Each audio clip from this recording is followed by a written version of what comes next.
Uma rápida explicação antes de começar a aula, né? Na verdade, na sequência, essa aula deveria ser receptores elétricos. Só que eu prefiro passar o método de Kirchhoff antes, né? Que você já me conhece em sala de aula. Eu resolvo quase todos esses circuitos, né? Pelo método de Kirchhoff, tá? Aí depois eu vou continuar com a aula de receptores e a gente mantém a ordem, tá bom? Uma das leis de Kirchhoff eu já venho usando há um tempo em análise de circuito, né? Que é aquela que diz que num nó, a soma das correntes que chegam tem que ser igual à soma das correntes que saem, né? Então vou utilizar isso aí quando for necessário, mas a regrinha mesmo é a seguinte: eu coloquei um circuito aqui bem simples para vocês, né? Então, como eu disse anteriormente, na sequência vocês vão ver que isso aqui é um receptor, que eu estou mostrando aqui com a mão, e esse aqui do lado esquerdo é um gerador, que seria a aula anterior. E nós teríamos duas resistências externas aí. Tá? Como eu havia dito, é um circuito bem fácil, mas dá para vocês entenderem o método de Kirchhoff aí, tá bom? No comecinho é meio esquisito para quem nunca viu, que é o seguinte: toda malha que você abordar, né, malha seria o circuito, normalmente tem um formato retangular, um formato quadrado. Então nós vamos escolher um ponto de partida, de preferência para todo mundo ficar igual, né? A gente escolhe uma das quinas aí. Então aqui eu vou escolher essa aqui, por exemplo, tá bom? Em seguida você se imagina bem pequenininho, imagina que você é uma formiguinha, né? E você vai caminhar nesse fio aqui, tá bom? Em qualquer sentido que você quiser, né? Isso eu vou falar no final. Suponha que você vai caminhar no sentido horário aí. Então aqui tem uma corrente I, você está acompanhando ela, né? O valor é desconhecido. Essa corrente aqui é vertical para baixo, chamar de I também. Aquela seria horizontal para a esquerda, né? Mesmo valor de I, que o fio não se dividiu, né? Finalmente, ela volta com o mesmo valor de I até esse ponto de partida, né? Vocês vão se imaginar miniaturizados, né? Pequenininho como uma formiga, e vão se imaginar caminhando pelo circuito. A sua tarefa é anotar ao longo, né, do seu caminho o que você encontrar em termos de tensão, né? Como assim? Vamos fazendo, vocês vão entender. Então, estou caminhando aqui no circuito, vou acompanhando. Chegou aqui, eu encontro uma resistência. Então, quando você encontrar um resistor, você vai multiplicar ele pelo valor da corrente, que no caso eu não sei. Então ficaria 6 vezes I. E você vai anotando tudo que você encontrar, tá bom? Por que eu falei que você ia anotar tensões? O 6 é uma resistência, né? Então, se vocês lembrarem da primeira lei de Ohm, resistência vezes corrente é voltagem, é tensão. Isso aqui, então, é o número de volts, que ainda não sei o valor. Eu continuo caminhando. Quando encontrar esse símbolo de gerador ideal, tá? O valor aqui é 20 volts, eu vou anotar simplesmente os 20 volts, mas com a seguinte regra de sinal, né? Se eu estiver andando e eu encontrar a barra maior primeiro, a barra maior é positiva, vocês lembram. Eu vou lá na minha listinha, né, que eu estou anotando as tensões, e vou colocar mais 20. Tá? Se eu estivesse caminhando aqui, viesse por baixo, eu encontraria primeiro a barra menor, que é negativa. Então, colocaria menos 20 na minha lista. Como eu vim por cima, né, eu coloco mais 20. Continua se imaginando pequenininho aí. Você encontra outro resistor. Então, você multiplica ele pela corrente. Mais 2i. Continua aqui, ó. Faço a curva para a esquerda. Continuo caminhando. Eu vou encontrar outra resistência. Então, multiplico ela pela corrente. Então, mais 5i. Estou aqui, né? Chego aqui, faço outra curva, estou subindo, outra resistência. Multiplica pela corrente. Então, mais 1i. Aqui é legal você ver contra-exemplo do outro. Aqui eu encontro de novo o valor de voltagem, símbolo de um gerador ideal, 90. Então, vou colocar 90 aqui, só que nesse caso, ao contrário do 20, né, eu encontro a barra menor primeiro. Ela é negativa. Então, coloco menos 90. Tá? Um erro que você tem que evitar é o seguinte: quando você encontrar um resistor, você multiplica ele pela corrente. Quando você encontrar o símbolo do gerador ideal, você coloca apenas o valor, mais ou menos dependendo da barra que você encontrar primeiro. Então, estou aqui. Opa!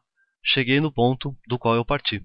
Então, se você chegar no ponto de partida, você vai igualar tudo isso a zero, né? Peraí, professor, esse negócio aí é muito familiar para mim, né? Claro, você fazia a mesma coisa, né, quando você tinha equilíbrio térmico. Você somava as diferentes quantidades de calor trocadas pelos corpos, né, e igualava a zero. Tá claro que isso aqui simboliza, para variar, conservação de energia, né? Para acabar aqui, você vai juntar os termos que tem I. Então, 6 mais 2 é 8, mais 5 é 13, mais 1, 14. Então, 14i. Você vai somar os números separadamente, né? Então, tenho 20 com menos 90. Daria menos 70. Isso igual a zero. Bom, apaguei tudo aquilo lá, né? Passei o 70 para o lado direito. Então, 14i é igual a 70. O i seria divisão de 70 por 14, que dá exatamente 5 amperes. Tá bom? Aí eu volto lá para o comecinho. Tem um pessoal segurando umas perguntas aí, né? Uma delas é a seguinte. Peraí, eu afirmei que a corrente é para a direita e eu caminhei atrás da corrente, né? E se a corrente não fosse para a direita, né? A resposta é a seguinte: se a corrente não fosse para a direita, no final eu teria uma resposta negativa aqui, tá? Então você não precisaria nem se preocupar com o sentido da corrente verdadeiro, né? Se você obter uma resposta positiva, como foi o caso, significa que você acertou o sentido da corrente, tá? A segunda coisa é a seguinte: eu sempre vou caminhar de um ponto e voltar para aquele ponto? Não necessariamente. Normalmente, quando eu faço isso aqui, eu descubro o valor da corrente, tá? Agora, isso aqui é muito útil nas questões de vestibulares que pedem o seguinte: suponha que esse ponto onde eu saí eu chamo de A, e esse ponto aqui onde eu chego, e esse ponto aqui embaixo eu chamo de B, né? Se você tivesse no vestibular e eles perguntassem, né, qual a DDP, colocar em módulo por enquanto, depois a gente vê isso aí, entre os pontos A e B, né, como é que você faria isso? Aí bastaria eu caminhar de A para B, né? Eu não fecharia a volta inteira, não voltaria para cá para igualar a zero.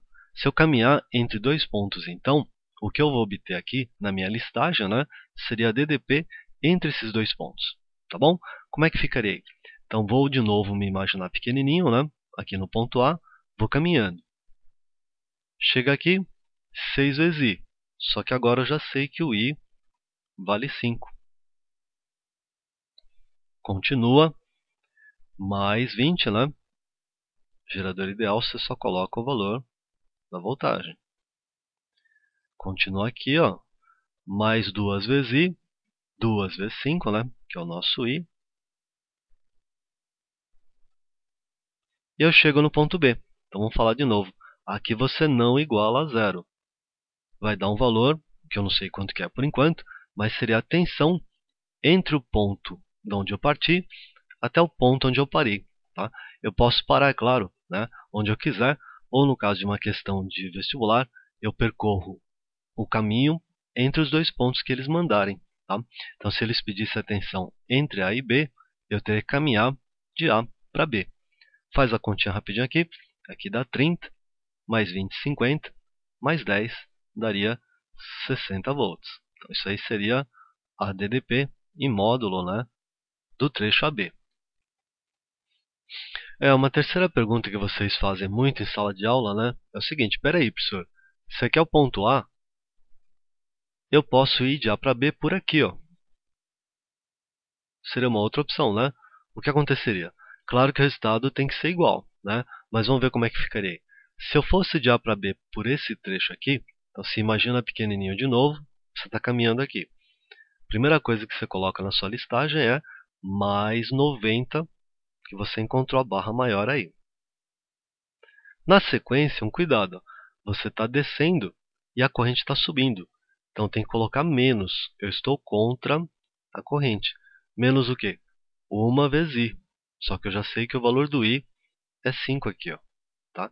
Então menos 1 vezes 5. Continua. Estou aqui, faz a curva para a direita. Mesma coisa.